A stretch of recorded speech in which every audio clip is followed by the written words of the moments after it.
हर हर महादेव। सभी को जय श्री हरि विष्णु। धर्मराज युधिष्ठिर कहने लगे कि हे भगवान, मैंने कार्तिक शुक्ल एकादशी अर्थात प्रबोधिनी एकादशी का सविस्तार वर्णन सुना। अब आप कृपा करके मुझे मार्गशीर्ष मास के कृष्ण पक्ष की एकादशी के विषय में भी बतलाइए। इस एकादशी का नाम क्या है तथा इसके व्रत का क्या विधान है? इसकी विधि क्या है? इसका व्रत करने से किस फल की प्राप्ति होती है? कृपया यह सब विधान पूर्वक कहिए।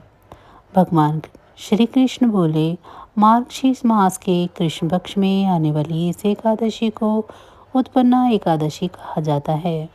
यह व्रत शंखोद्धार तीर्थ में स्नान करके भगवान के दर्शन करने से जो फल प्राप्त होता है उसके बराबर पुण्य मिलता है। व्रत करने वाले भक्त को चोर, पाखंडी, परस्तगामी, निंदक, मिथ्याभाषी तथा किसी भी प्रकार के पापी से बात नहीं करनी चाहिए। इसका महत्व मैं तुम्हें कहता हूँ, ध्यानपूर्वक सुनो। युधिष्ठिर कहने लगे कि हे भगवान, आपने हजारों यज्ञ और लाख गोदान को भी एकादशी व्रत के बराबर नहीं बताया, सो यह तिथि सब तिथियों में उत्तम कैसे हुई, बताइए। भगवान कहने लगे, हे युधिष्ठिर, सतयुग में मुर नाम का एक दैत्य उत्पन्न हुआ। वह बड़ा बलवान और भयानक था। उस प्रचंड दैत्य ने इंद्र, आदित्य, वसु, वायु, अग्नि आदि सभी देवताओं को पराजित करके भगा दिया। तब इंद्र सहित सभी देवताओं ने भयभीत होकर भगवान शिव से सारा वृत्तांत कहा और बोले कि हे कैलाशपति, मुर दैत्य से भयभीत होकर सब देवता मृत्यु लोक में फिर रहे हैं। तब भगवान शिव ने कहा, हे देवताओं, तीनों लोकों के स्वामी, भक्तों के दुखों का नाश करने वाले भगवान विष्णु की शरण में जाओ। वही तुम्हारे दुखों को दूर कर सकते हैं। शिव जी के ऐसे वचन सुनकर सभी देवता क्षीर सागर में पहुँचे। वहाँ भगवान को शयन करते हाथ जोड़कर उनकी स्तुति करने लगे कि हे देवताओं द्वारा स्तुति करने योग्य प्रभु, आपको बारंबार नमस्कार है। देवताओं की रक्षा करने वाले मधुसूदन, आपको नमस्कार है। आप हमारी रक्षा करें। दैत्यों से भयभीत होकर हम सब आपकी शरण में आए हैं। आप इस संसार के कर्ता, माता पिता, उत्पत्ति और पालन करता और संहार करने वाले हैं। सबको शांति प्रदान करने वाले हैं। आकाश और पाताल भी आप ही हैं। सबके पितामह ब्रह्मा, सूर्य, चंद्र, अग्नि, सामग्री, होम, आहुति, मंत्र, तंत्र, जप, यजमान, यज्ञ, कर्म, कर्ता, भोक्ता आप ही हैं। आप सर्वव्यापक हैं। आपके सिवा तीनों लोकों में चर तथा अचर कुछ भी नहीं है। हे भगवान, दैत्यों ने हमको जीतकर स्वर्ग से भ्रष्ट कर दिया है और हम सब देवता इधर उधर भागे भागे फिर रहे हैं।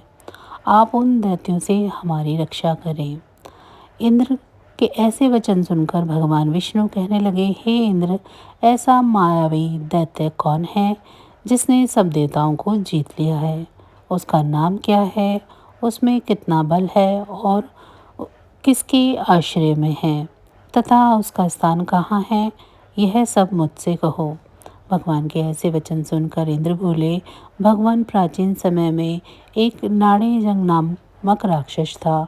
उसके महापराक्रमी और लोक विख्यात मुर नाम का एक पुत्र हुआ। उसकी चंद्रावती नाम की नगरी है।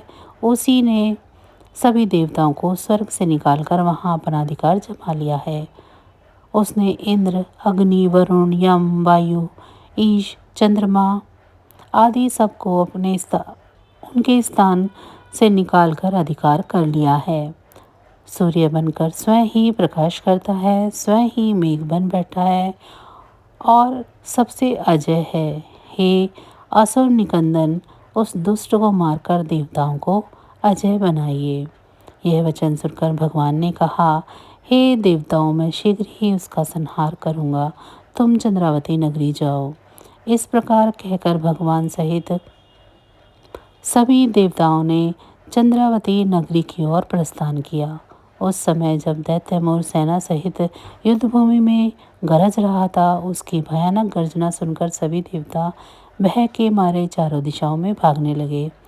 जब स्वयं भगवान रणभूमि में आए तो दैत्य उन पर भी अस्त्र शस्त्र आयुध लेकर दौड़ा। भगवान ने उन्हें सर्प के समान अपने बाणों से बींध डाला। बहुत से दैत्य मारे गए, केवल मुर बचा रहा। वह अविचल भाव से भगवान के साथ युद्ध करता रहा। भगवान जो भी तीक्ष्ण बाण चलाते वह उसके लिए पुष्प सिद्ध होता। उसका शरीर छिन्न भिन्न हो गया, किंतु वह लगातार युद्ध करता रहा। दोनों के बीच मल्लयुद्ध भी हुआ। 10,000 वर्ष तक यह युद्ध चलता रहा, किंतु मुर नहीं मरा। थककर भगवान बद्रिकाश्रम चले गए। वहाँ हेमवती नामक सुंदर गुफा थी। उसमें विश्राम करने के लिए भगवान उसके अंदर प्रवेश कर गए। यह गुफा 12 योजन लंबी थी और उसका एक ही द्वार था। भगवान विष्णु वहाँ योग निद्रा की गोद में सो गए। मोर भी पीछे पीछे आ गया और भगवान को सोया देखकर मारने को उद्यत हुआ। तभी भगवान के शरीर से उज्ज्वल कांतिमय रूप वाली देवी प्रकट हुई। देवी ने राक्षस मोर को ललकारा, युद्ध किया और उसे तत्काल मौत के घाट उतार दिया। श्री हरि जब योग निद्रा की गोद से उठे तो सब बातों को जानकर उस देवी से कहा कि आपका जन्म एकादशी के दिन हुआ है, अतः आप उत्पन्ना एकादशी के नाम से पूजित होंगी। आपके भक्त वही होंगे जो मेरे भक्त हैं।